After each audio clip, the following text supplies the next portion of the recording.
अस्सलाम वालेकुम व्यूअर्स, कैसे हैं आप। आज मैं आपको मटन शोरबा बनाना सिखाऊंगी। चलिए आइए देखते हैं मटन शोरबा बनाने के लिए किन किन चीज़ों की ज़रूरत है।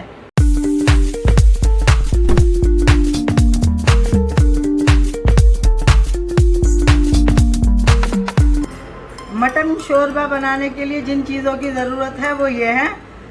1.5 पौने 2 किलो ये मटन है और 5-6 प्याज हैं।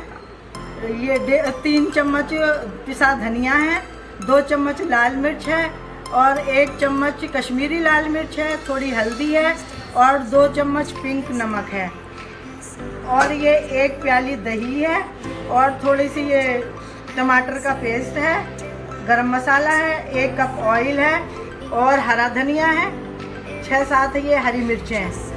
आइए शुरू करते हैं। फिर अब ये हमने चूल्हा जला दिया। प्रेशर कुकर में हमने ये गोश्त डालना है।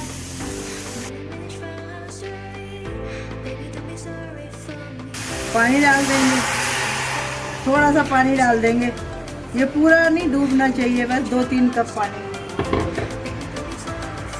और ये सारे मसाले भी डाल देंगे, ये कटिंग प्याज डाल दें। अब ये हम प्रेशर लगा देंगे और 15-20 मिनट के लिए प्रेशर लगा देते हैं, फिर इसको खोल देते हैं, गलने तक इंतज़ार करते हैं। व्यूअर्स, ये मटन गल चुका है। अब हम इसमें और चीज़ें ऐड करेंगे। ये लहसुन अदरक का पेस्ट है, 2 चम्मच अदरक है, 2 चम्मच लहसुन का पेस्ट है, ये पहले मैं बताना भूल गई थी, ये शामिल कर देंगे। और ये 6-7 हरी मिर्चें ये भी डाल देंगे, टमाटर पेस्ट भी डाल देंगे और ये ऑयल भी साथ डाल देंगे। अब इसको अच्छी तरह भूनेंगे, इसका ये ज़रा पानी खुशक हो जाए, अच्छी तरह इसको भूनेंगे, बाद में इसमें शोरबा डालेंगे। व्यूअर्स, अब ये काफ़ी भुनने पे आ गया। अब हम इसमें ये दही, 1 प्याली दही शामिल कर देंगे। अब ये गोश्त गला हुआ होता है ना, हल्के हल्के हाथ से, ज़्यादा चमचा नहीं इसमें चलाना, हल्के हल्के हाथ से इसमें चमचा चलाना है ताकि हमारी ये बोटियाँ टूटे ना। अभी इसको ऑयल अलग होने तक इसको भूनना है। अभी हमने दही डाली है ना, हल्का हल्का इसको चलाएंगे। अब ऑयल अलग होने तक इसको भून लेंगे, फिर शोरबा डालेंगे। ये गोश्त भून चुका है, ऑयल अलग हो गया। अब हम इसमें शोरबा डालेंगे अपने हिसाब से।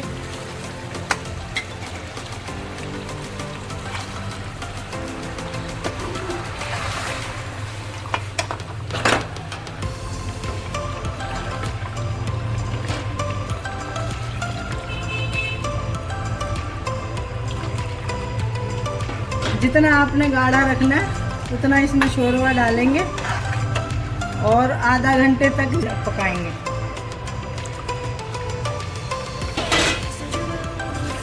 ये मैंने 4 कप पानी डाला।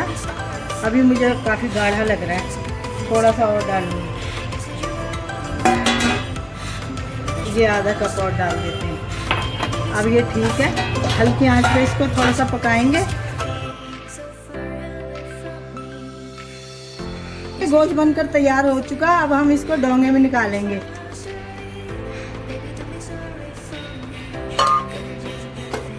व्यूअर्स, ये हमारा मटन शोरबा तैयार है। ये देखें, ये हमने इसको इतना गाढ़ा रखा है, ये इतना गाढ़ा सही रहता है। अब हम इसमें ये गरम मसाला डालेंगे और ऊपर से ये हरा धनिया डालेंगे।